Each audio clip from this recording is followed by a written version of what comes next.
지금 중요한 거는 말씀이 우리가 아까도 잠깐 봤었는데 말씀이 회복이 돼야 되거든요. 말씀이 회복이 돼야 되는데 말씀 회복이 어떤 것이 말씀이 회복인가 그거를 우리가 좀 알면서 이 성경 자체를 보면은 좀 더 이해가 간다는 거죠. 말씀이 곧 뭐라 그랬죠? 하나님. 그렇죠. 하나님이시라는 거죠. 그런데 말씀이 내가 말씀을 볼 때 내 안에 누가 들어오셔요? 하나님이 들어오시잖아. 하나님이 들어오시면 하나님은 능력이죠. 아멘. 하나님은 능력이시기 때문에 나를 통하여서 하나님의 능력이 나타나게 되어 있는 거죠. 나타나는 거죠. 이렇게 되면은 우리가 쉽게 이야기하면은 은사를 배우러 가고 그렇게 할 필요 없이 이 하나님의 말씀이 내 안에 들어오면 하나님이 내 안에서 역사하신다는 것이죠. 그런데 우리가 말씀이 하나님이 되느냐 하는 게 그게 중요하다는 거죠. 내 속에 하나님이 말씀은 내가 들었는데 그 말씀이 하나님이 되기 위해서는 어떻게 해야 되는 거예요? 좀 더 하나님의 말씀을 보는 법을 알아야 되는 거죠. 하나님의 말씀을 보는 법을 아까 그 말씀드렸지만 어떻게 하라고 그랬죠? 부모가 자식에게 이야기하듯이 그렇죠? 우리가 어린 자식이 어디 나갈 때 이야기하죠. 찻길 건널 때에 조심해라. 신호등 보거든 이렇게 바뀌거든 걸어가라. 그 다른 모르는 사람이 만나거든 뭐라고? 따라가지 말고 뭐를 줘도 따라가지 말고 그런 사람들 말 듣지 마라. 그렇게 이야기하면 아이는 뭐를 느낍니까? 엄마의 사랑을 느끼면서 맞아 엄마 말대로 살지요. 그러면 오늘 이 하나님의 말씀으로 요한복음 10장 1절을 보면은 문을 통하여 양의 우리로 들어가지 않았는데 아니하고 다른 데로 넘어가는 자는 절도고 강도다 이렇게 말하잖아요. 그런데 우리는 성경을 그냥 일반 책 보듯이 보니까 아무런 역사가 안 일어난다 그 말이에요. 그런데 어떻게 해야 됩니까? 이 말씀 자체가 하나님이 지금 나에게 하는 말씀이다. 지금 어떻게 말씀하십니까? 얘야 10장 1절에 진실로 진실로 너에게 말한다. 내가 정말 지금 너에게 좋은 말로 이야기한다. 너에게 바르게 가르쳐 준다. 그러한 의미죠. 그래서 하시는 말씀이 양의 우리로 문을 통하여 양의 우리로 들어가지 아니하고 다른 데로 넘어가는 자는 절도고 강도다. 이 절도가 강도가 너희들한테 유익이 되느냐? 아니라는 것이죠. 그러면은 부모가 자식한테 그 길 갈 때 이렇게 해라 저렇게 하라 하면 예 아버지 어머니 그 말을 하면서 듣죠. 그런데 우리가 지금 이 말씀을 할 때 하나님이 하신다는 지금 그것을 놓쳐버리고 나의 부모가 나한테 말씀하시는 것처럼 지금 하나님이 지금 나한테 이 말씀으로 지금 나를 바르게 해주잖아요. 그러면 아멘 하고 이 말씀을 따라 살아야 되는 거잖아요. 우리가 자식으로서 부모가 말씀을 하시면 그 말씀을 따라 살듯이 그런데 우리는 하나님을 믿으면서 하나님께서 주시는 이 말씀으로 회복이 되기 위해서는 하나님이 말씀하신다는 것을 지금 느끼게 돼요. 부모가 나에게 가르쳐 주시는 말씀처럼 지금 하나님이 얼마나 나를 사랑하셔가지고 사랑으로 지금 나에게 말씀하시는가. 그래서 이 하나님이 직접 나에게 지금 다른 데로 넘어가는 자 니한테 지금 이렇게 잘못된 자가 오는 것은 너를 손에 끼치려고 강도나 절도나 이런 사람들이 지금 너희들이 오니까 너희들 조심해야 돼. 지금 그렇게 부모가 자식한테 가르치듯 우리한테 그렇게 말씀하신단 말이에요. 그러면은 내가 들을 때 어때요? 하나님이 얼마나 진실로 말씀을 정말로 나를 사랑하시기 때문에 내가 조금이라도 다칠까 싶어서 이렇게 말씀하시는구나. 이렇게 말씀을 보면은 이 말씀 한 구절만 봐도 은혜가 넘치잖아요. 그래서 성경을 볼 때 늘 이 말씀 자체에 하나님이 지금 나에게 이렇게 말씀하신다로 봐야 되지, 이것을 일반 책 보듯이 봐서는 안 된다는 것이지요. 그래서 우리가 지금 이 말씀 자체에서 볼 때 이 말씀 자체를 좀 더 하나님이라는 그 말씀 자체를 의식을 하라는 것이죠. 이 말씀이 바로 하나님이라는 것을 의식을 하라는 것이죠. 그래서 이 말씀을 볼 때 그냥 성경 말씀으로 보는 게 아니라 이 말씀은 지금 누가 누구에게, 하나님이 지금 나에게, 부모가 자식에게 하듯이 지금 하나님이 나에게 바르게 해주시기 위해서 이렇게 말씀하시는 것을 의식하면서 읽어야 이 말씀이 은혜가 되고, 그런데 일반 책으로 읽으면 이게 은혜가 되겠습니까? 내가 지실로 너희에게 이르노니 문을 통하여 양의 우리에 들어가지 아니하고 다른 데로 넘어가는 자 절도요 강도요, 이렇게 봐서는 은혜가 안 된다는 것이지요. 그래서 말씀을 볼 때는 좀 더 하나님의 이 말씀을 본다는 게 아니라 하나님을 만난다, 하나님과 대화한다, 이런 영적인 의식을 가지고 말씀을 대하라는 거지요. 그럴 때 이 말씀을 통하여서 하나님의 놀라운 역사가, 능력이 나를 통하여 나타내게 되겠다는 것이지요. 그래서 성경을 볼 때 그냥 책으로 보듯이 그렇게 보지 말고, 성경을 본다는 자체가 이 시간 하나님을 만나는 시간이다. 그리고 하나님은 먼데 계시는 게 아니라 지금 나와 함께 하신다. 그래서 성경을 볼 때 하나님이 직접 나에게 말씀하신다.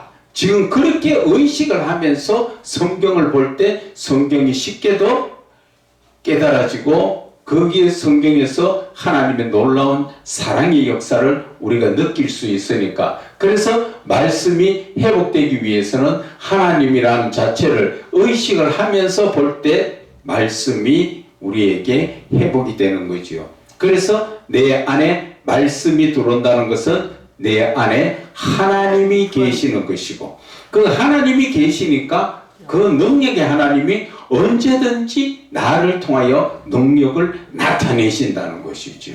그래서 내가 나타내고 싶다고 나타나는 게 아니라 하나님 때에 하나님께서 역사해야 될 상대방이 있다면 하나님께서 언제든지 역사를 하신다는 것이죠.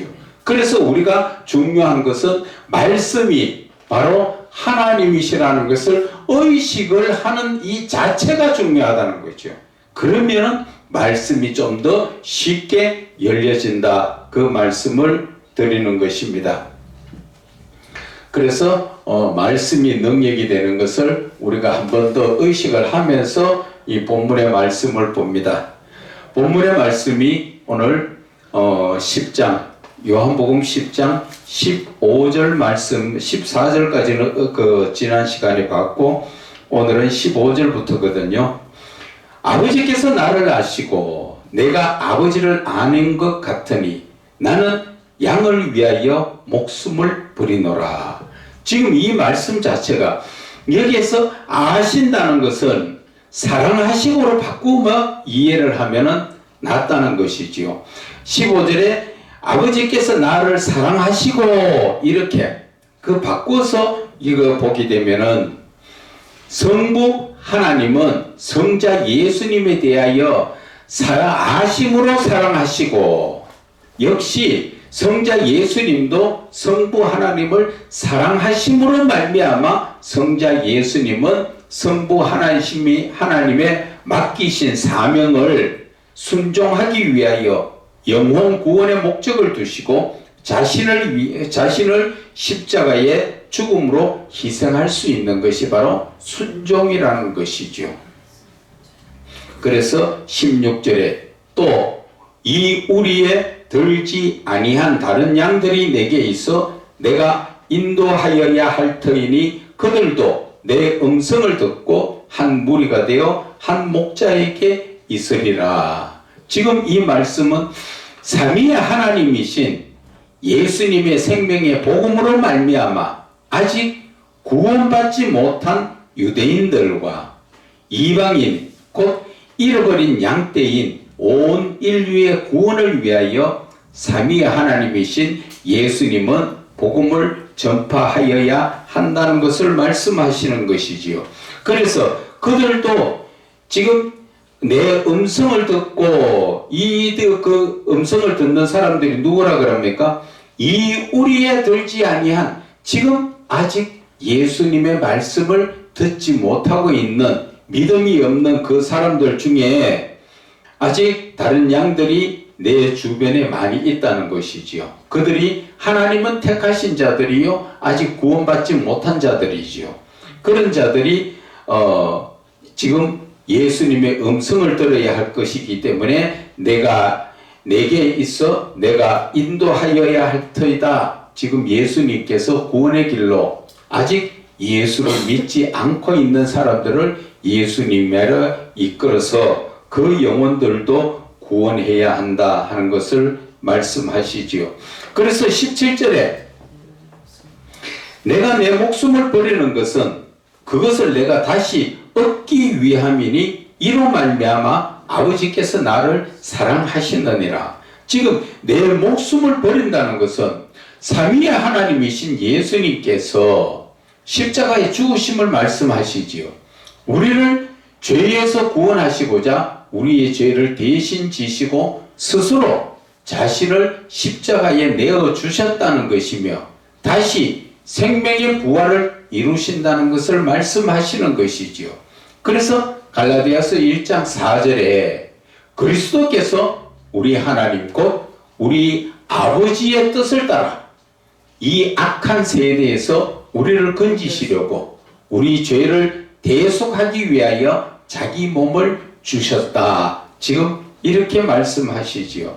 결국 예수님은 자기의 목숨을 버릴 권세도 있고 다시 얻을 권세도 있다는 것을 말씀하시는 거지요. 그래서 삼위의 하나님이신 예수님의 십자가의 희생적 죽으심을 성부 하나님의 뜻인 영혼 구원의 뜻에 따라 순종하신 것을 말씀하시는 것이며 다시 생명의 부활로 살아나심은 성부 하나님의 사랑으로 말미암아 다시 살아나는 권세를 말씀하시는 것입니다. 그런데 이 말씀 끝에 뭐라 합니까? 이로 말미암아 아버지께서 나를 사랑하신다. 그 뜻은 하나님의 말씀에 순종하시기 때문에 하나님께서도 성부 하나님께서 성자 예수님을 사랑하신다 하는 것을 말씀하시는 것이지요. 그래서 십자가의 죽으심의 의미는 삼위의 하나님이신 예수님께서 십자가의 희생적 죽음을 말씀하시는 큰 의미는 죽음 이후에 생명의 부활이 있음을 말씀하시는 것이며 이 생명의 부활의 권세는 삼위의 하나님이시요 성부 하나님의 권세에 있다는 것을 말씀하시는 것이지요. 내가 죽으면 아버지께서 나를 다시 생명의 부활로 살려주신다. 그것을 말씀하시는 것이지요. 그래서 18절에 이를 내게서 빼앗는 자가 있는 것이 아니라 이를 내게서 빼앗는 자가라는 것은 무슨 뜻을 이야기합니까? 예수님을 십자가에 죽일 그런 다른 어떠한 권세가 있어서 예수님이 죽으시는 게 아니라는 것이지요. 그래서 내 목숨을 빼앗는 자가 있는 것이 아니라 내가 스스로 내 목숨을 버리노라. 나는 버릴 권세도 있고 다시 얻을 권세도 있으니 이 계명은 내 아버지에게서 받았노라. 지금 말씀하시죠.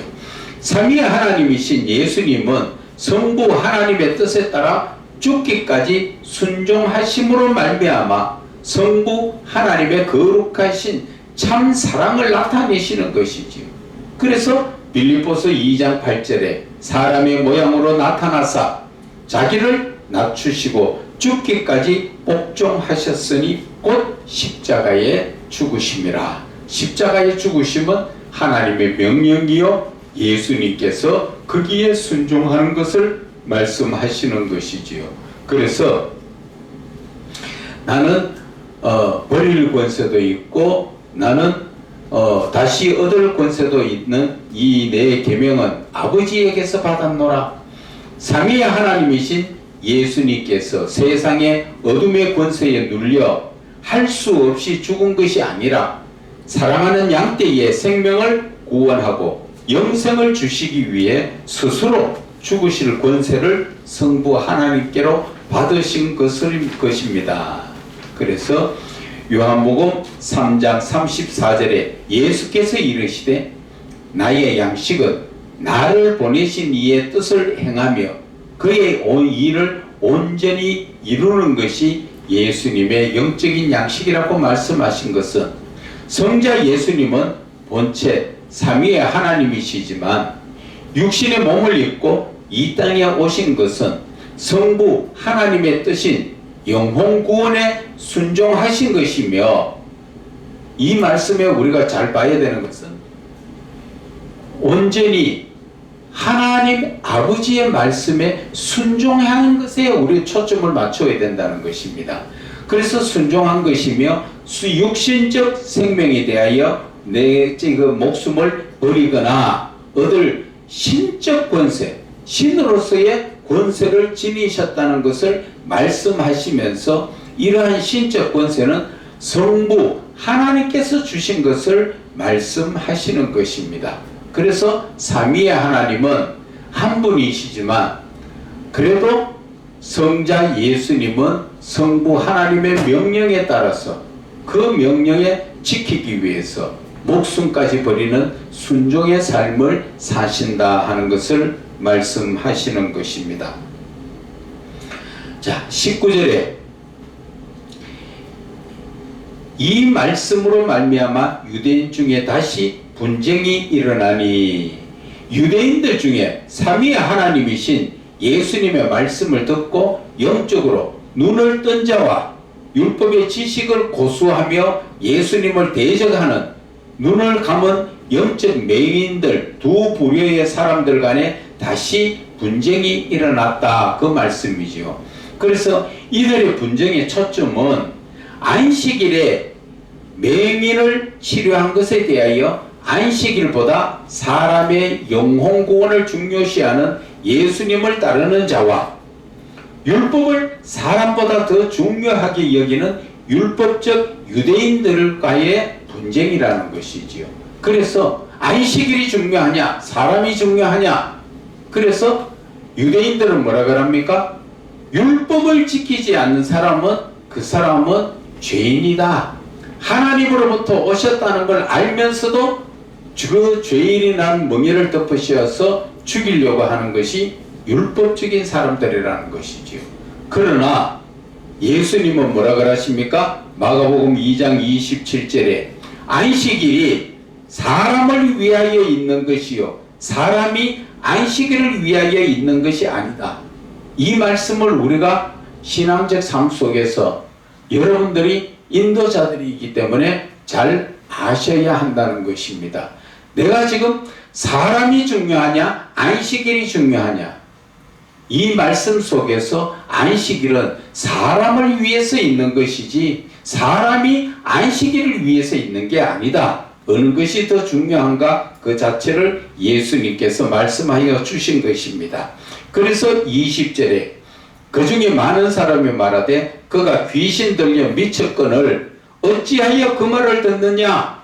지금 율법을 중요시하는 영적인 눈이 감긴 유대인들 앞에, 영적인 눈이 감긴 유대인들 앞에 안식을 범한 일에 대해서 눈을 뜨게 하시고 하나님을 친아버지처럼 부르니까 하늘에서 자신이 내려왔다 함을 듣고 그 말로 말미암아 많은 유대인들은 예수님을 정신이 온전치 못한 미친 사람으로 취급하고 있죠.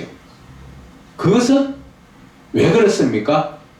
예수님의 말씀을 듣고 따르는 게 아니라 예수님의 외형을 보니까 요셉의 아들, 목수로 있던 그 요셉의 아들 예수로만 보니까 지가 어디에서 나왔다고? 마리아 뱃속에서 나왔는데 지금 하늘에서 내려왔다고?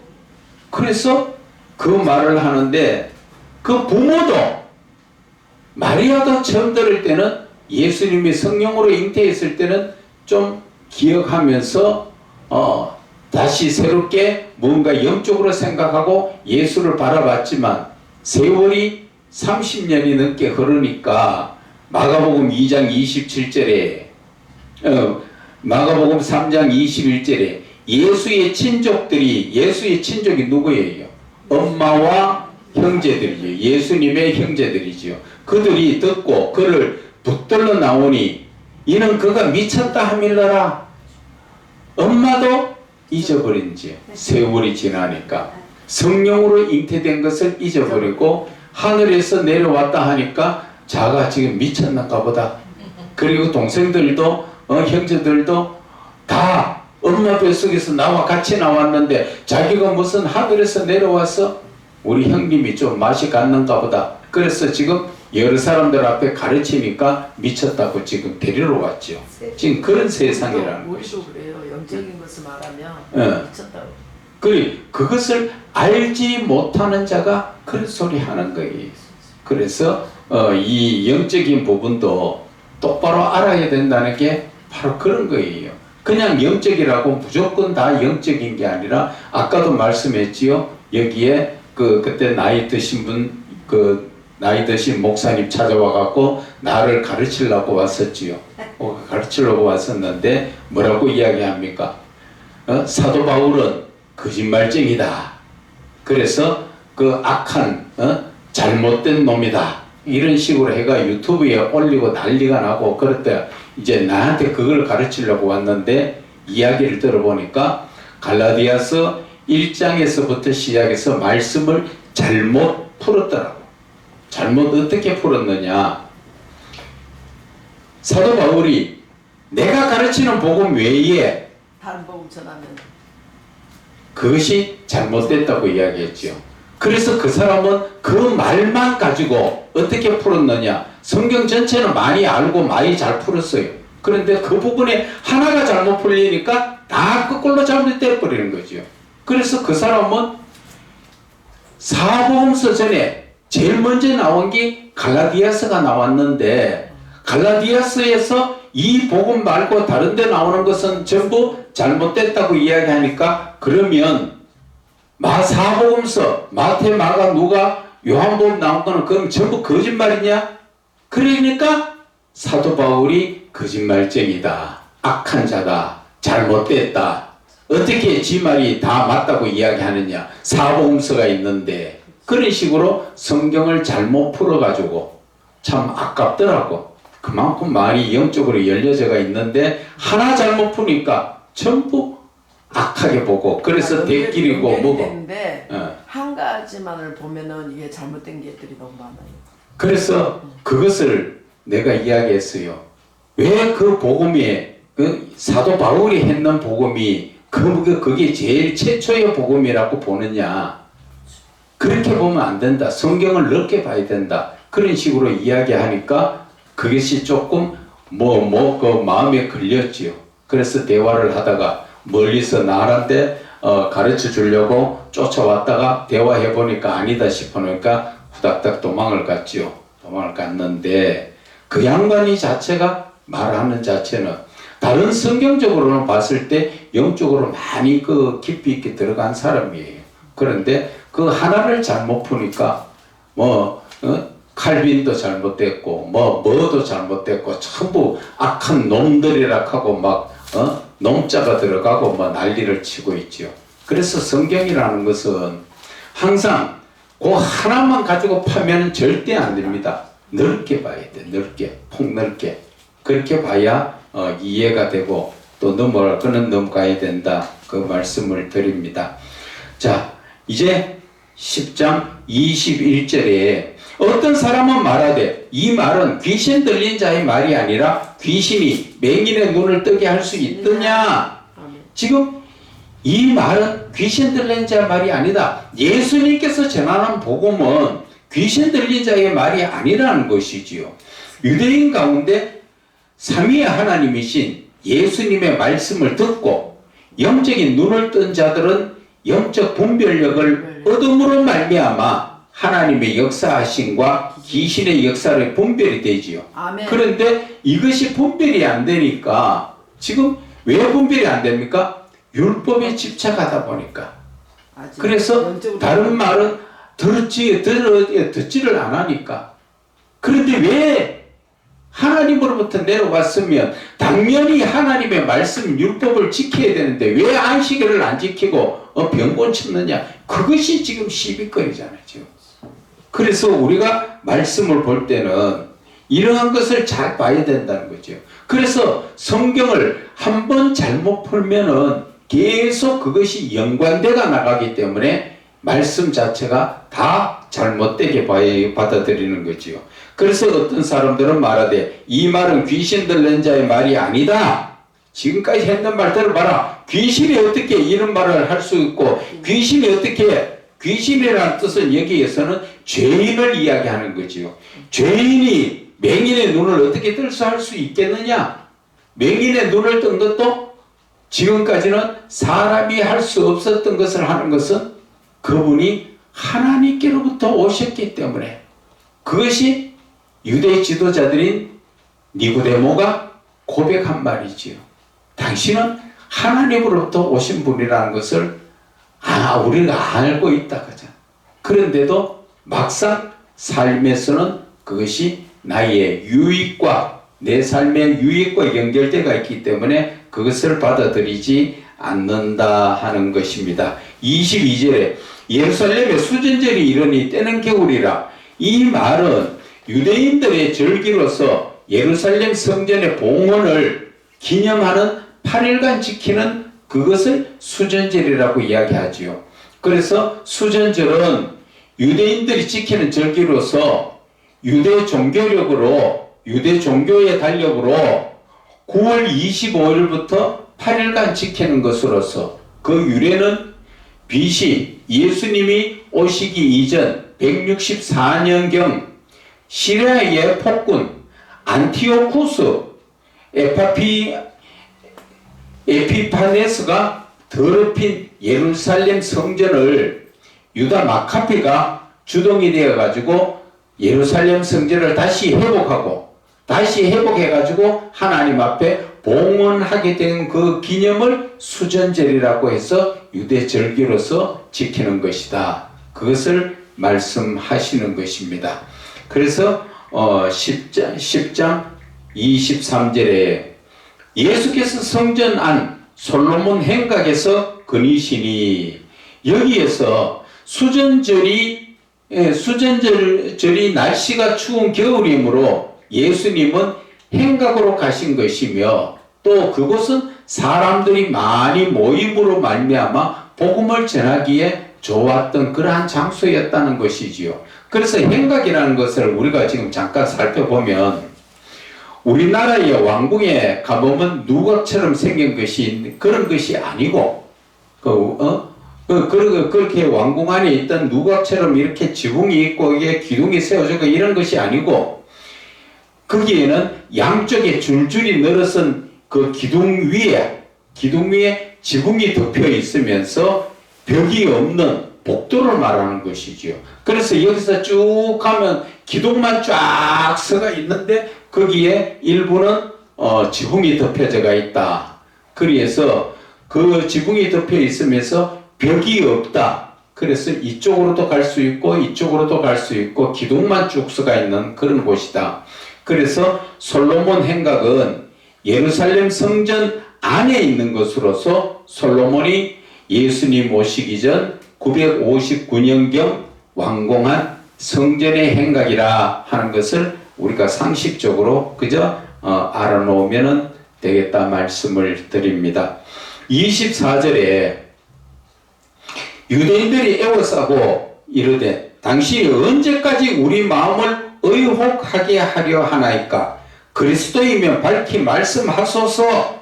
지금 유대인들이 지금 깝깝하지요.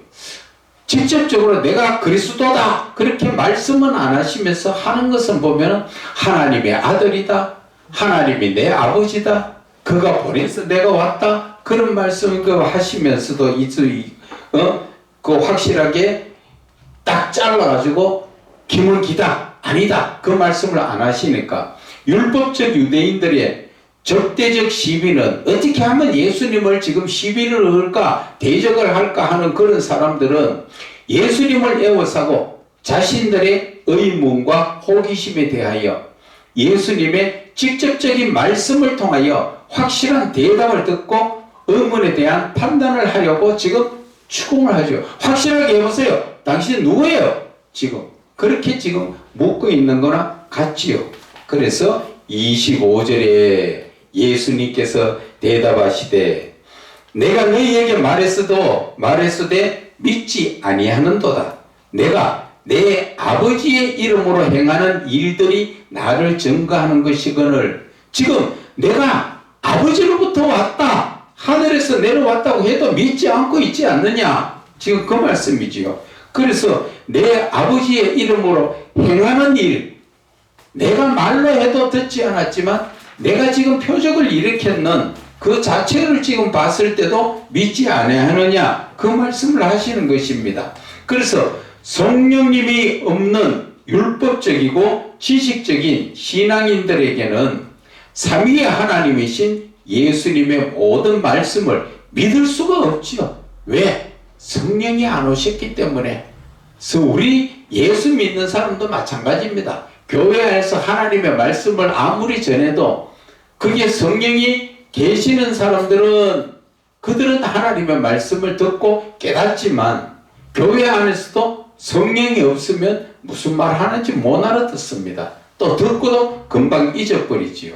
그래서 행하신 표적과 기적을 통하여 보면 사람이 할 수 있는 일이 아니라 하나님이 하셨다는 것을 알 것이며 그로 인하여 삼위의 하나님이신 예수님은 하나님이 보내신 하나님의 아들이심을 증거하는 것이라 말씀하시는 것입니다. 그래서 내가 내 아버지 이름으로 행하는 일들이 나를 증거하지 않느냐 그렇게 해도 행위를 바라보면 인정을 하면서도 예수님 자신을 지금 인정하지 않는 그 원인 자체가 어디에서 나옵니까?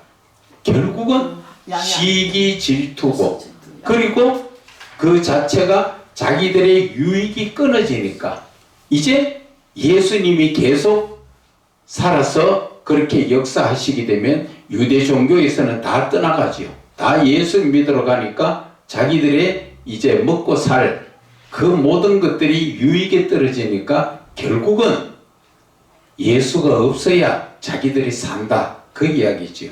그래서 26절에 너희가 내 양이 아니므로 믿지 아니하는도다.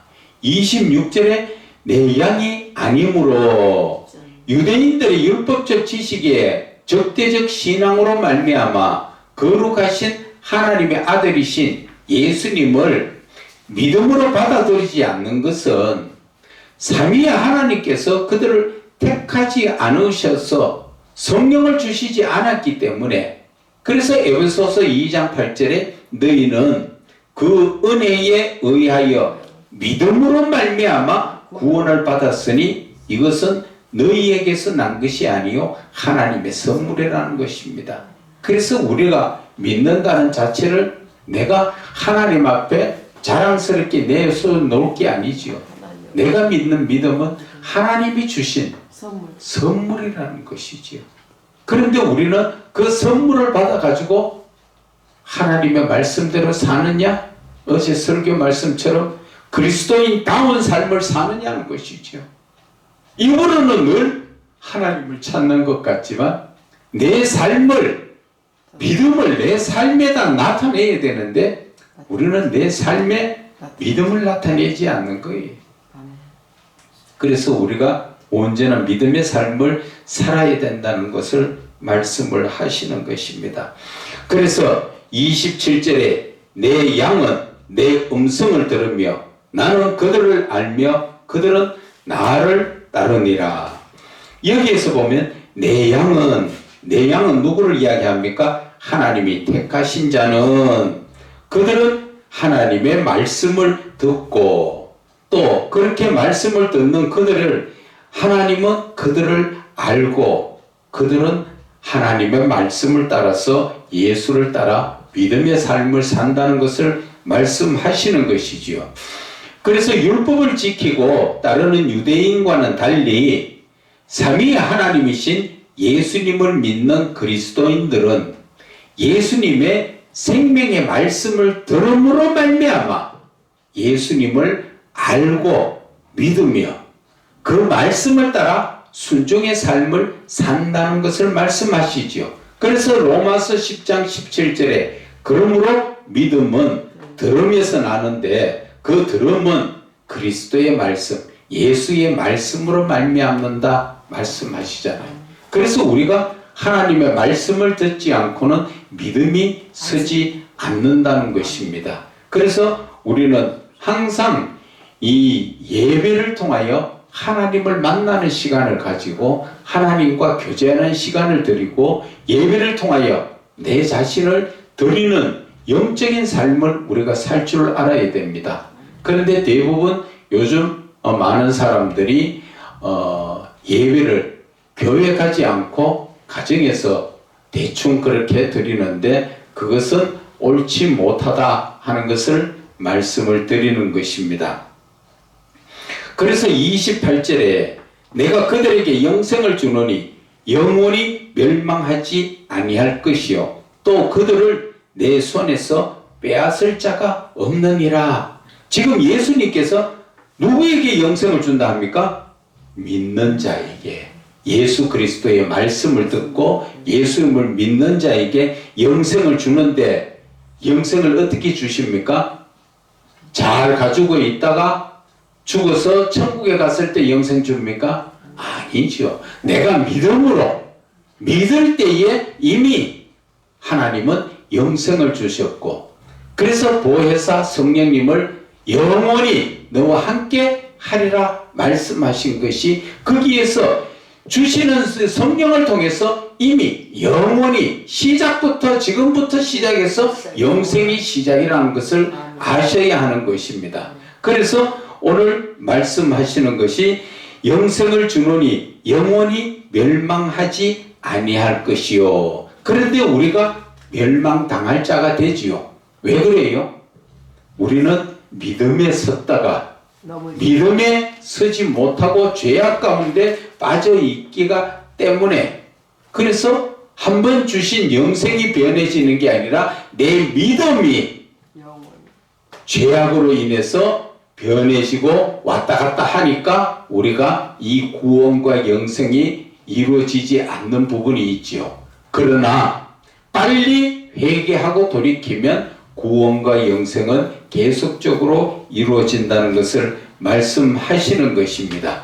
그래서 삼위 하나님이신 예수님을 믿는 그리스도인들은 하나님의 나라에서 받을 영원한 생명인 영생을 이 땅에서 예수님을 믿음으로 사는 동안 이미 영생에 대한 약속을 받은 것을 말씀하시는 것입니다.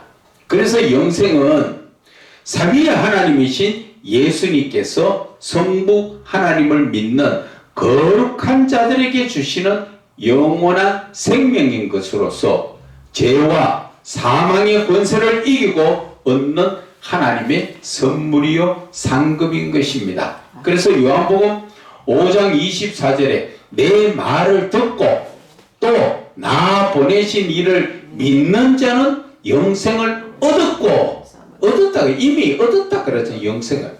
그리고 심판에 이르지 아니하나니 사망에서 생명으로 옮겨졌느니라. 그래서 이 영생은 이미 주신 것이지만 내가 지금 믿음으로 살다가 죄악 가운데 빠지면 영생을 놓쳐버리는 것이죠. 그러나 빨리 깨닫고 회개하고 돌이키면 그 영생이 계속 이어지는 것이지요. 그래서 영생은 사람이 육신의 죽음 이후에 가는 천국에서의 영원한 뿐만 아니라 현실 믿음의 삶에서도 영원하신 삼위의 하나님과 함께 하심으로 말미암아 내 자신의 영은 성령님과 함께 이 땅에서부터 믿음으로 동행하신다는 것으로서 믿음의 시작이 곧 영생의 시작이라는 것입니다. 그래서 요한계시록 21장 7절에 이기는 자는 지금 이것을 상속으로 받으리라. 생수의 샘물, 그죠? 생명수 샘물, 영생을 받으리라. 나는 그의 하나님이 되고 그는 내 아들이 되리라. 요한복음 17장 3절에도 영생은 곧 유일하신 참 하나님과 그를 보내신 자 예수 그리스도를 아는 것. 다른 말로 말하면 신적 지식을 가져야 된다. 그 말씀이지요. 하나님에 대한 지식을 가지고 알아야 된다 하는 것을 말씀하시는 것입니다. 그래서 29절에 28절에 또 그들을 내 손에서 빼앗을 자가 없느니라. 하나님께서 이미 그들에게 주신 그 영권에 대해서 삼위의 하나님이신 예수님의 택하신 자들은 믿음으로 말미암아 거룩하신 하나님 사랑 안에 거함으로 삼위의 하나님이신 예수님이 보호하시고 지키심으로 어둠의 세력들이 틈탈 수 없다는 것이지요. 하나님이 한번 택하신 자들은 그 사단이 그것을 빼앗아 갈 수가 없다는 것이지요. 그래서 요한복음 15장 10절에 내가 아버지의 계명을 지켜 그의 사랑 안에 거하는 것 같이 너희도 내 계명을 지키면 내 사랑 안에 거하리라. 내 계명이 뭐예요? 예수님의 모든 말씀을 듣고 지키면 우리는 누구 안에 있다고? 예수님 안에, 예수님 사랑 안에 있다는 것이지요. 그러면 우리가 예수님 사랑 안에 있으면 어둠의 세력들은 우리를 빼앗아갈 수가 없다는 것이지요. 그래서 우리는 온전한 믿음의 삶을 붙들고 나가야 하는 것이지요. 그래서 29절에 그들을 주신 내 아버지는 만물보다 크심에 아무도 아버지 손에서 빼앗을 수가 없느니라. 예수님 손에 있는 우리를 빼앗아갈 수 없다는 것은 다른 말로 말하면 하나님 아버지 손 안에 있는 우리를 빼앗아갈 수가 없다는 것을 말씀하시죠. 그 이유는 29절에 그들을 주신 내 아버지는 만물보다 크다. 이 세상에 어떤 것도 하나님 권세 안에 있지 하나님 권세에 넘어가는 자가 아무도 없다는 것을 말씀하시는 거죠. 그래서 우리의 삶이 어떻다는 것입니까? 창조주 하나님의 신적 권세 앞에서 모든 피조물은 무릎을 꿇는 것처럼 어둠의 세력도 창조주 하나님 앞에서는 반항할 권세가 없지요. 왜 그럴까요? 어둠의 권세도 하나님이 지으셨잖아요. 하나님이 지으신 하나님의 피조물이라는 것이죠. 그렇기 때문에 하나님 권세 앞에 하나님 앞에서 빼앗아갈 그러한 어떠한 권세도 없다는 것을 말씀하시는 것입니다. 그래서 30절에 나와 아버지는 하나이니라. 이것이 바로 삼위의 하나님, 일체의 하나님, 삼위일체의 하나님을 말씀하시는 것입니다. 여기에서도 지금 나와 아버지 지금 두 분이 나왔지요. 나는 누구예요? 성자 예수님, 아버지는 성부 하나님, 성령 하나님 어디 계십니까?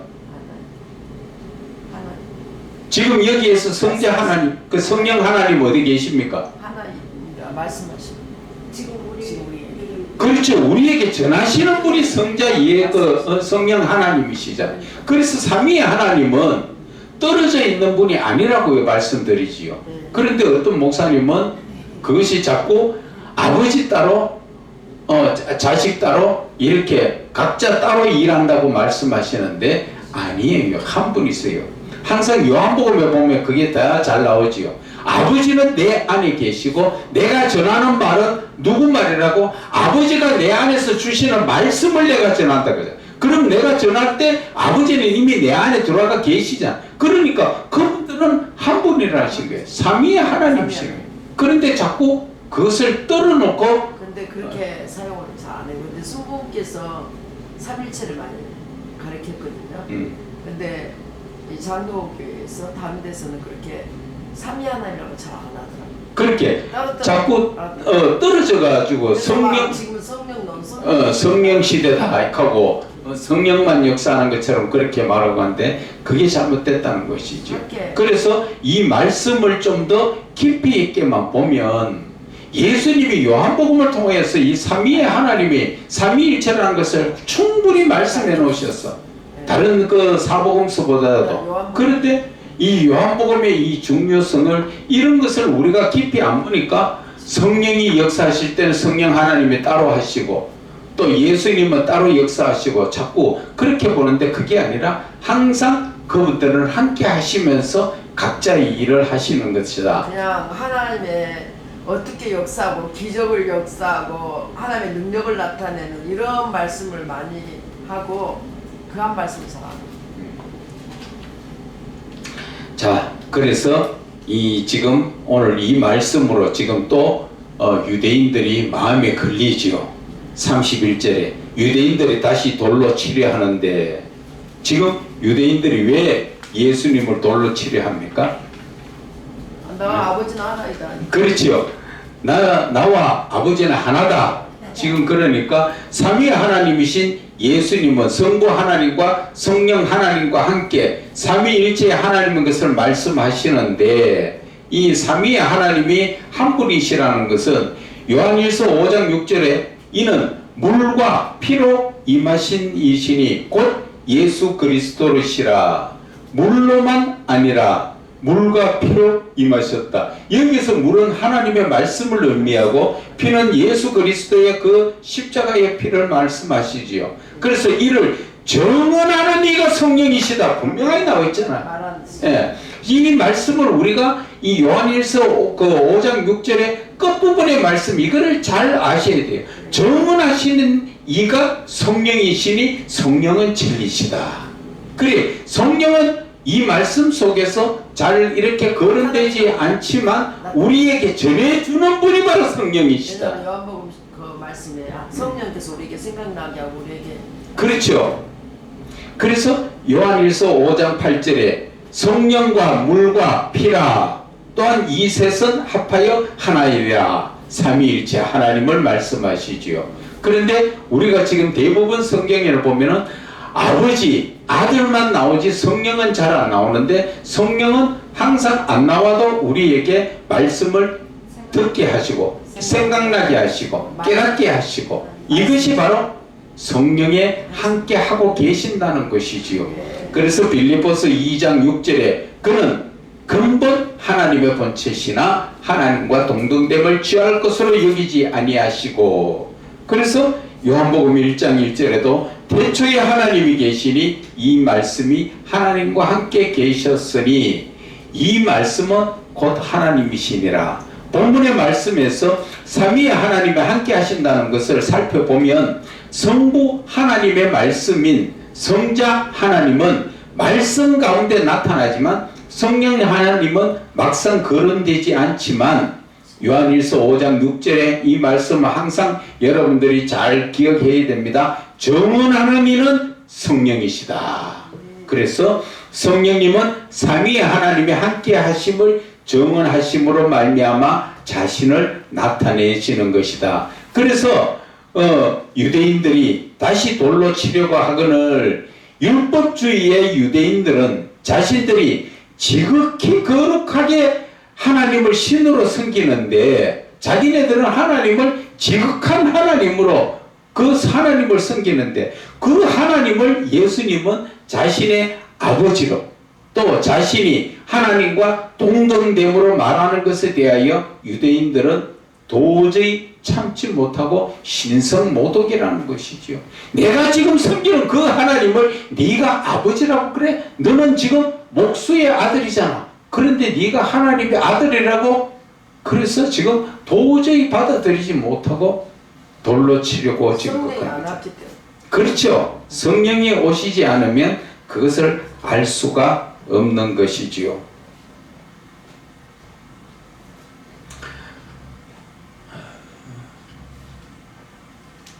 자, 32절에 예수께서 대답하시되 내가 아버지로 말미암아 여러 가지 선한 일로 너희에게 보였거늘 그 중에 어떤 일로 나를 돌로 치려 하느냐. 자, 지금 아버지의 그 놀라운 역사로 인해서 내가 여러 가지 많은 표적을 보여줬는데 무엇으로 어떤 표적이 내가 너희한테 돌맞아야 될 표적이냐. 지금 그것을 말씀하시는 것이지요.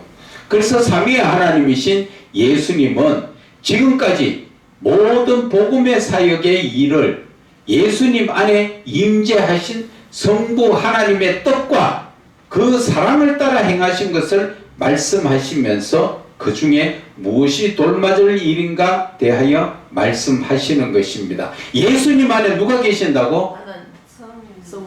여러분 안에 누가 계신다고? 삼위의 하나님. 삼위의 하나님이에요. 근데 삼위 하나님으로 인정을 안 하고 저 하나님을 예수님이 하나님이라고 하니까 실존 모독죄로. 그렇죠. 예.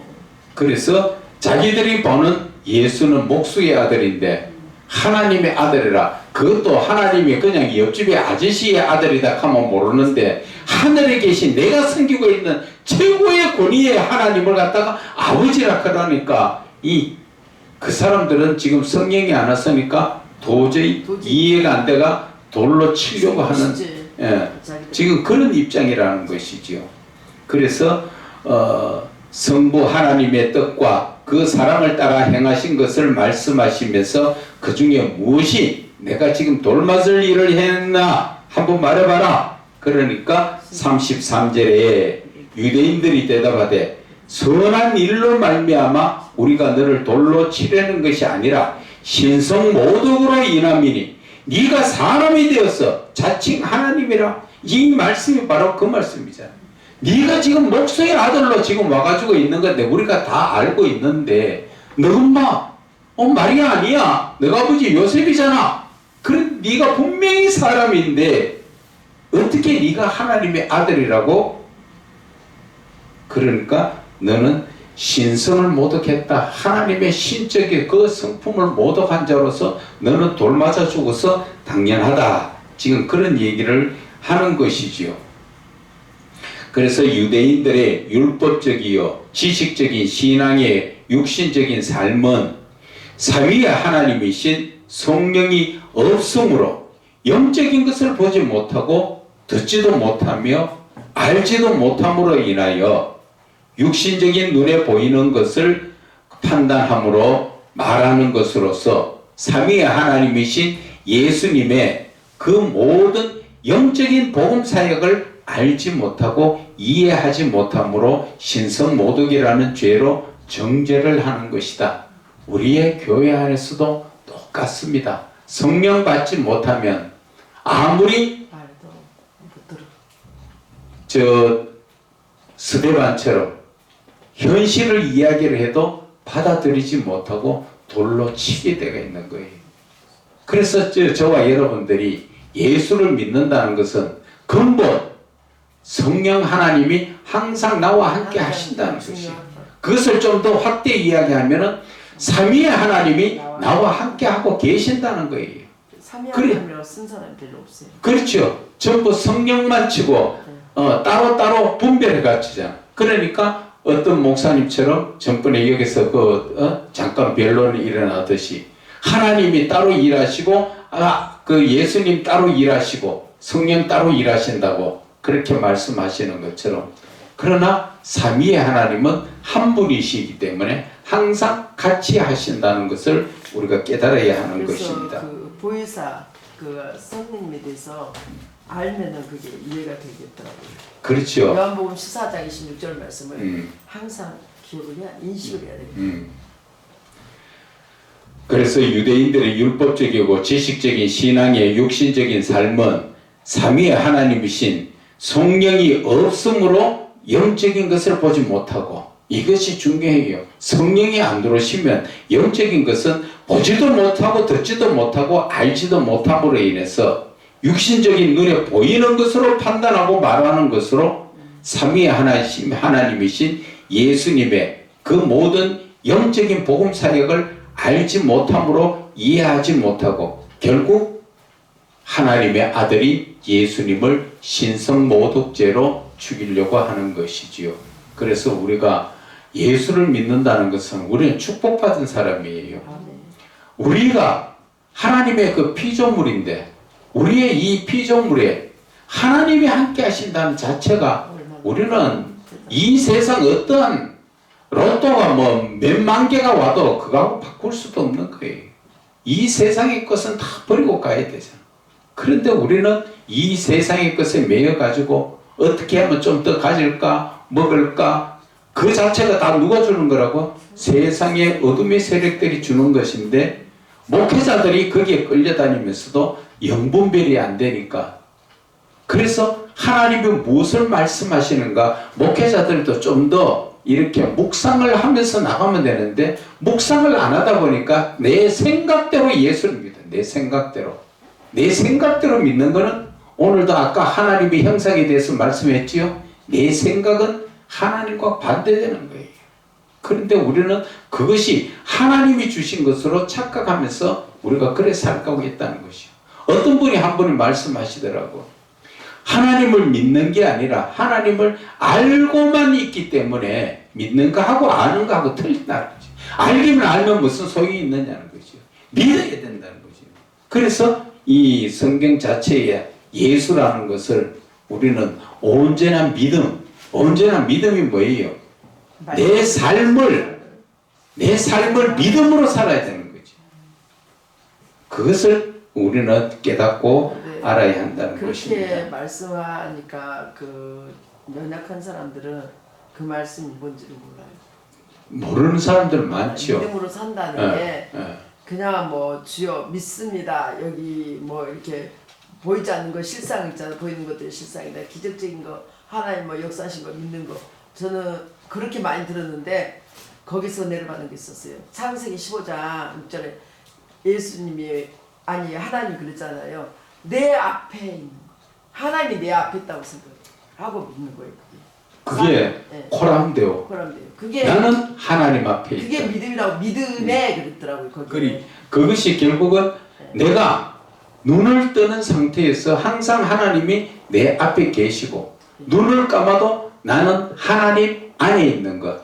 그래서 그것이 좀 더 은혜적인 말씀이 요한복음 15장 7절이지요. 너희가 내 안에 거하고 하나님의 말씀이 내 안에 거하면 무엇이든지 원하는 대로 구하라 그리하면 주시리라 하는 말씀이지요. 그래서 예수님께서 34절에 너희 율법에 따라 기록된 바 내가 너희를 신이라 하였노라 하지 아니하였느냐. 지금 이 말씀 자체가 예수님은 하나님의 본체이시나 사람의 육신의 옷을 입고 이 땅에 계신다고 해서 육신의 율법적 눈으로 판단하지 말라고 말씀하시면서 거룩하신 하나님에 관한 모든 것은 하나님의 말씀을 중심으로 판단하라고 하시는 것이죠. 그래서 시편 82편 6절에 내가 말하기를 너희는 신들이며 다 지존자의 아들들이다. 왜? 하나님의 말씀을 듣고 말씀을 가진 자라. 말씀이 곧 하나님이시잖아. 신과 같이 되게 해주시는 그렇죠. 그래서 요한복음 10장 35절에 하나님의 말씀을 받은 사람들은 신이라 하셨거늘 확실하게 말씀하셨죠. 말씀을 받았다는 게 말씀으로만 생각하면 안 되고 말씀이 곧 하나님이니까 말씀을 받았다는 결국 뭐예요? 하나님을 지금 내 안에 모셔드렸다는 거죠. 그러니까 나도 신일 수밖에 없다는 것이죠. 그래서 우리가 이 말씀이 하나님이라는 것을 그냥 말로만 하는 게 아니라 정말 내 삶에서 말씀이 하나님이 되어야 된다. 그렇죠. 그래야 그때부터는 누가 역사하신다고? 하나님이 역사하시는 모든 것이 만생도. 그래. 목사님 말씀하신 것처럼 말씀이 나를 끌고 가는 게 아니라 하나님이 나를 이끌어 가시는 거예요. 그러니까 말씀을 갖다가 저는 그렇게 생각했는데 목사님이 하나님이 내 안으로 나는 말씀이 이렇게 내가 들었을 때 말씀이 내 안에 있어가지고 하나님이 나를 이끌어갔다고 이렇게 생각. 말씀이 끌고 간다 했거든요. 근데 그게 하나님이 나를 이끌어. 그렇죠. 하나님이 이끌어 가시는 거죠. 그래 그렇게 조금씩 바뀌어지면 더 낫지요. 자 35절에 성경을 배하지 못하나니 하나님의 말씀을 받은 사람들을 신이라 하셨거늘. 아멘. 자 여기에서 삼위의 하나님이신 성령님의 감동으로 기록된 성경은 거룩하신 하나님의 참된 진리의 말씀으로서 절대적 신적 권위를 가진 지닌다는 뜻으로 피조물인 사람이 창조주요 거룩하신 하나님의 말씀을 폐할 수 없다는 것이지요. 그러니까 결국 하나님의 말씀을 받은 것은 하나님이 내게 들어오셨다는 것이지요. 그렇기 때문에 우리는 내가 지금 성경을 배하지 못하나니 하나님의 말씀을 받았다. 하나님을 내 안에 모셔드린 사람들도 자체가 신이다. 아멘. 자, 여기에서 우리가 한 가지 더 봐야 될 것은 지금 하나님의 말씀을 받은 사람들이 어떤 사람이에요? 하나님이요. 하나님의 말씀을 받은 사람은 하나님이 내 안에 죄가 없는 거룩한 사람이라야 말씀을 받지요. 그니 내가 거룩해야 그 말씀이 내 안에 머물 수가 있기 때문에 아멘. 그래서 내가 거룩하냐 안 거룩하냐 내 자신을 영적으로 분별을 하면서 봐야 하는 것입니다. 그래서 36 이천배란다는 하나님 볼 것이라고. 그렇죠. 그만큼 깨끗해야 된다는 것이지요. 자, 36절에 하물며 아버지께서 거룩하게 하사 세상에 보내신 자가 나는 하나님의 아들이라 하는 것으로 너희가 어찌 신성 모독이라고 하느냐. 지금 여기에서 거룩하신 성부 하나님께서 그 외아들 독생자를 거룩하게 하시고 하나님의 참 사랑의 생명을 주셔서 세상을 구원하려고 보내셨는데 그 아들이신 예수님 자신이 하나님의 아들이라고 하는 것은 당연한 말씀인데 삼위의 하나님이신 성령이 없는 그 율법적이고 지식적인 사람들은 그 놀라운 영적 역사를 이해하지 못함으로 말미암아 삼위의 하나님이신 예수님을 신성모독이라고 정죄하며 돌로 치려는 것이다.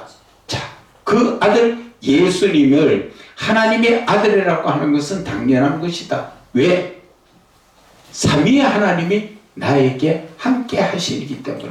그래서 우리의 삶은 저와 여러분에도 지금 여러분들 안에 삼위의 하나님이 계시면 여러분들도 당연히 하나님의 아들이라는 것이죠. 그러면 여러분들은 하나님의 아들이면 어떤 삶을 살아야 합니까? 하나님의 아들다운 삶을 살아야 돼요. 하나님의 아들다운 삶. 그런데 저와 여러분들이 하나님의 아들다운 삶을 사느냐는 거지요. 자, 37절에 만일 내가 내 아버지의 일을 행하지 아니하거든 나를 믿지 말거니와. 내가 예수님께서 아버지의 일을 행하지 않으면 안 믿어도 괜찮다. 그런데 내가 아버지의 일을 할 때는 너희들이 나를 믿어야 된다. 그 말씀이지요. 그래서 삼위의 하나님이신 예수님이 행하시는 모든 표적과 기적의 일은 사람으로서는 할 수 없는 일인 것으로서 유대 지도자들은 알면서도 예수님을 인정하지 않고 있다는 것이죠. 그래서 율법주의자들이 영적 무지함, 영적인 것이 알지 못하고 지식이 없다는 것이죠. 그것과 또 예수님에 대한 시기로 말미암아 자신들이 이해할 수도 없고 상상도 못할 일을 하신 것에 대하여 하나님이 함께 하시지 않으면 이룰 수 없다는 것을 알면서도 인정하지 않는 것을 요한복음 3장 2절에 니고데모가 랍비여 예수님을 밤에 찾아와서 하는 말이지요. 우리가 당신은 하나님께로부터 오신 선생인 줄 아나이다. 안다 그러잖아. 알고 있는데 공식적으로 말은 못하지요. 그러면 출교를 당하니까. 그래서 밤에 가만히 예수님을 찾아와 가지고 하나님이 함께 하시지 아니하시면 당신이 행하는 이 표적은 아무도 할 수 없다. 지금까지 대제사장이나 제사장들이 많이 있고 서기관 바리새인들이 있었지만 이런 표적은 하나도 해보지 못했다는 것을 고백하는 거지요. 그래서 예수님께서 38절에 내가 행하거든 나를 믿지 아니할지라도 그 일은 믿으라. 내가 행하는 그 하나님의 예수님께서 표적을 일으키거든 예수님을 믿지 않더라도 그 나타난 표적은 믿으라. 누가 했다고? 하나님이 하셨구나. 그것을 믿으라. 그러면 너희가 아버지께서 내 안에 계시고 분명하게 말씀하시죠. 예수님에서 내 안에 누가 계신다고? 아버지가 계시죠. 삼위 하나님이 이러니까 한번 그 같이 계시잖아. 그런데 왜 자꾸 떨어 놓고 살려 그래? 그래서 아버지께서 내 안에 계시고 내가 아버지 안에 있음을 깨달아 알리라. 지금 이렇게 분명하게 말씀하시잖아요. 근데 참 떨어뜨려. 자꾸 삼위 하나님을 떨어뜨려 놓으려고. 아니, 사람들이 먹으려고 그래. 그렇게 사람들이 다 그래요. 그렇게. 그래서 삼위 하나님이신 예수님을 사람으로 바라본다면 믿을 수 없겠지만 그 하신 표적의 일은 사람이 할 수 있는 일이 아님으로 말미암아 삼위 하나님이 하신 것을 믿으라는 것이지요. 그래서 예수님을 통하여 삼위의 하나님께서 하신 표적의 일을 볼 때 결국은 삼위의 하나님이신 예수님 안에 성부 하나님이 함께 하신과 성부 하나님 안에 성자 예수님이 함께 하시는 삼위일체의 하나님이신 것을 알게 된다는 영적인 말씀인 것입니다. 그래서 요한복음 14장 11절에 내가 아버지 안에 거하고 아버지께서 내 안에 계심을 믿어라. 그렇지 못하게거든 그 행한 일로 그 일로 말미암아 나를 믿어라. 지금 말씀하신 것과 같은 말씀이지요. 그래서 우리 안에는 지금 누가 계신다고요?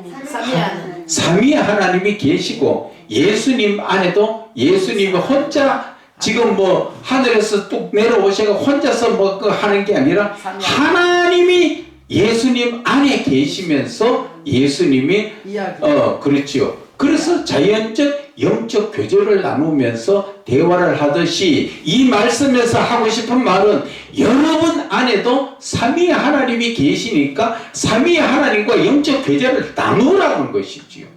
그걸 어떻게 나누어야 됩니까? 묵상으로. 바로 그거라는 거죠. 지금 교만했나?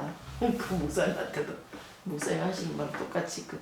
그렇게 그 말씀이 맞는 말씀이잖아. 그렇게 해야 된다는 거죠. 성경을 너무 많이 알고 있다는데 알면 뭐해요? 알면 이게 안 나오더라고. 그래서 그렇게 내 속에 하나님이 안 계시는 학식과 지식적으로 차가 있는 그런 모습이라는 거죠.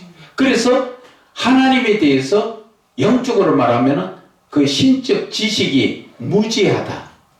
세상 말로 무식하다. 무식하다 뭔 말이에요? 못 배워서 알지 못한다. 그 말이지요.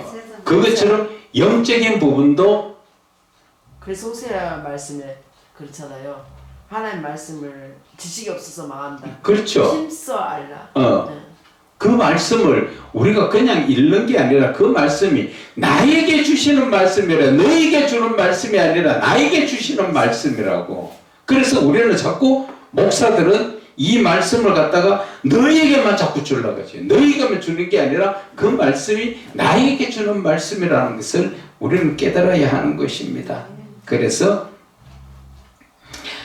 39절에 그들이 다시 예수를 잡고자 하였으나 그 손에서 벗어나 나가시니라.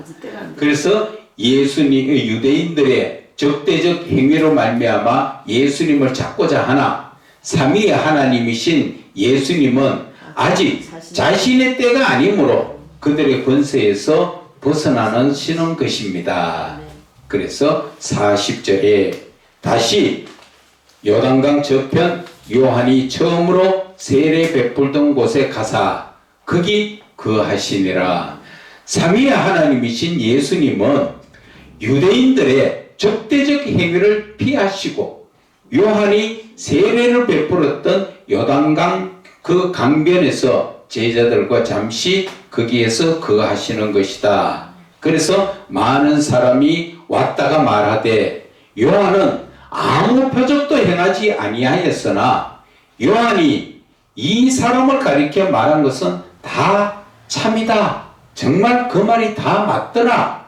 지금 여기에서 세례 요한은 광야에 외치는 자의 소리로 삼위 하나님이신 예수님께서 오셔서 행하실 복음 사역의 길을 먼저 닦은 것이 자신의 사명인 것으로서 외치는 자 외에는 아무런 표적을 행하는 것이 없었다는 것이지요. 그래서 세례 요한이 삼위 하나님이신 예수님보다 먼저 오실 그리스도에 대한 소개의 말씀이 하나도 거짓된 것이 아니라 정말 참되더라. 지금 그 말씀을 하시지요.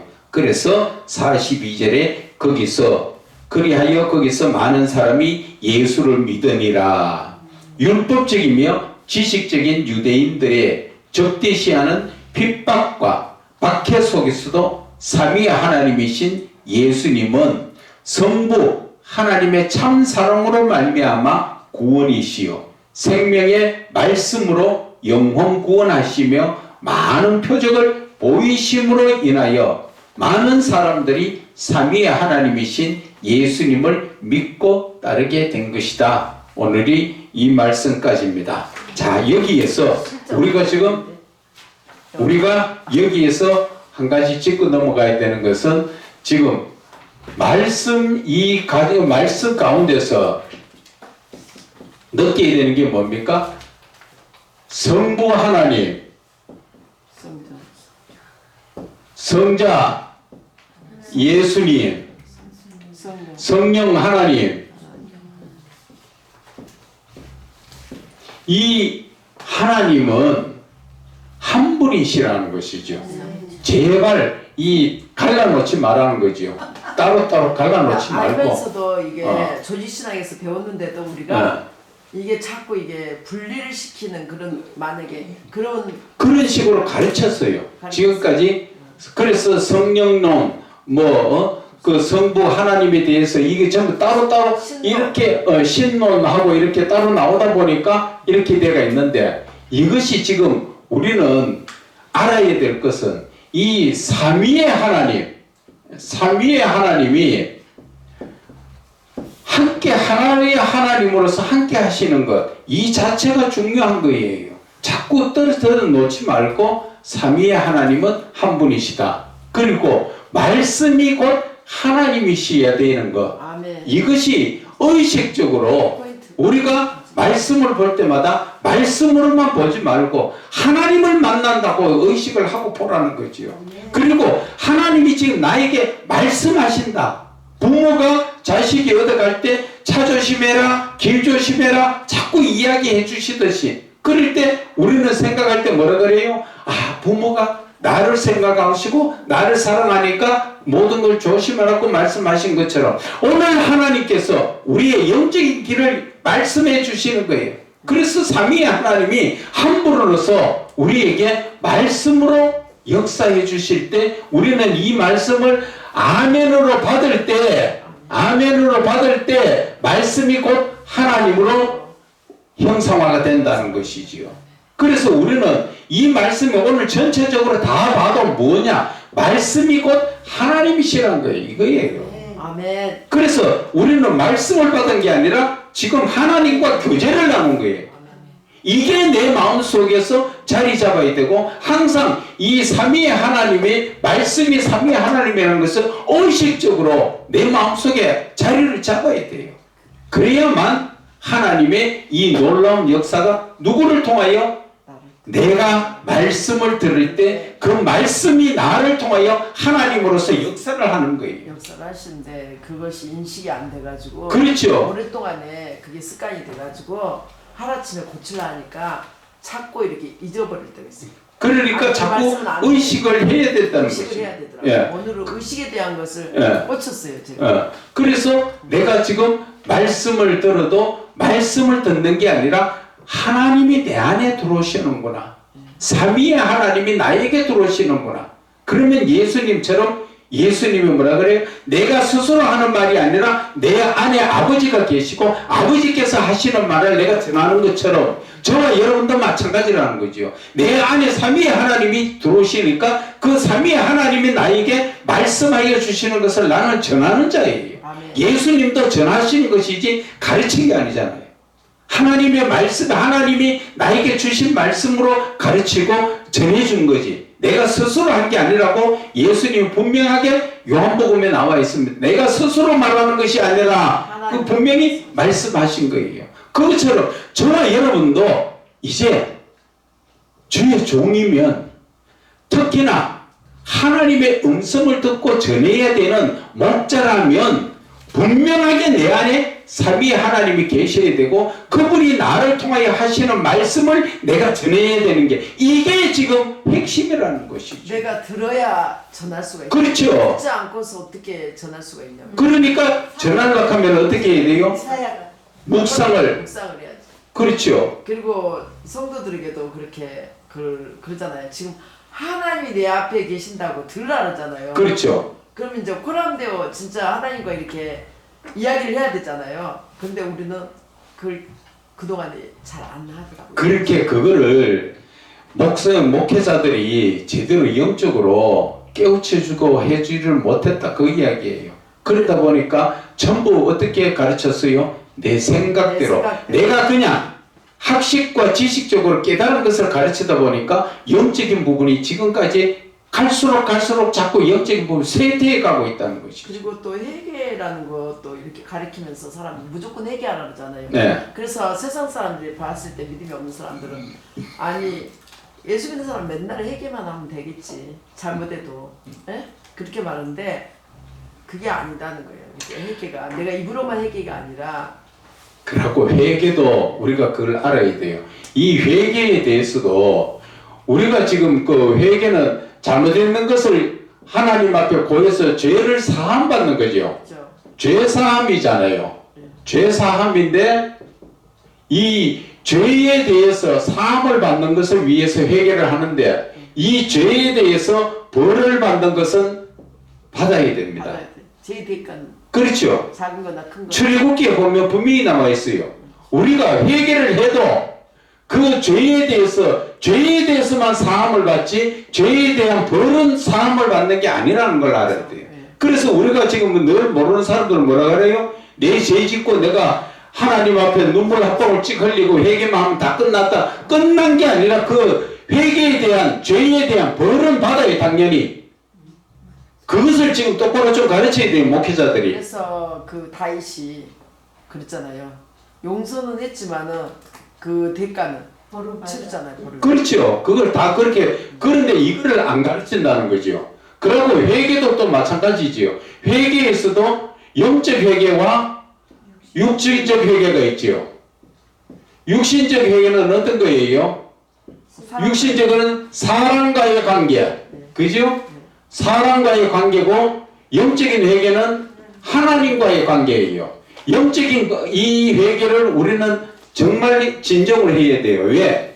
하나님의 말씀에 불순종한 것을 회개하는 게 영적 회개예요. 육신적인 것은 뭐예요? 내가 10계명 자세에서 5계명부터 시작해서 10계명까지 지은 육신적 사람과의 관계에서 지은 것을 회개하는 것이 육신적인데 우리는 그 하나님의 말씀에 1절부터 그 10계명에 1계명부터 4계명까지에 대한 영적인 부분에 대해서는 전혀 회개하지 않고 있다는 것이죠.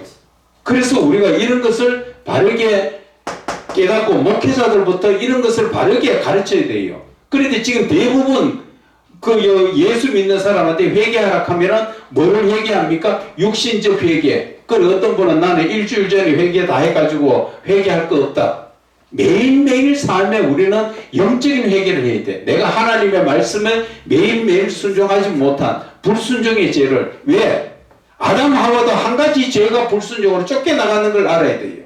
그리고 우리가 내가 이러한 영적인 회개를 하지 못하고 기도를 아무리 해도 응답받지 못하지요. 이사야 1장 15절의 말씀처럼 하나님과의 관계에서 죄가 있기 때문에 하나님은 아무리 기도해도 응답하지 않는다 하잖아요. 그래서 우리는 이 기도에 대해서도 기도의 본질은 하나님의 뜻을 구하는 것이고, 그리고 이 하나님 앞에 기도해도 내가 무엇을 해야 돼요? 하나님 앞에 온전한 지금 회개 기도를 먼저 해야 돼요. 회개 기도. 내가 영적인 부분은 하나님하고 막혀있는 부분을 뚫어야 되죠. 이 막혀있는 돌덩거리를, 죄라는 돌덩거리, 불순종의 돌덩거리를 깨야 된다고. 그래야 내가 이 기도를 할 때 하나님이 들으시고 응답을 하신단 말이에요. 그런 것을 우리가 좀 제대로 목사들이라면 가르치고 그것을 이끌어줘서 성도들이 정말 바르게 신앙생활을 할 수 있도록 이끌어줘야 한다는 것을 말씀을 드리는 것입니다.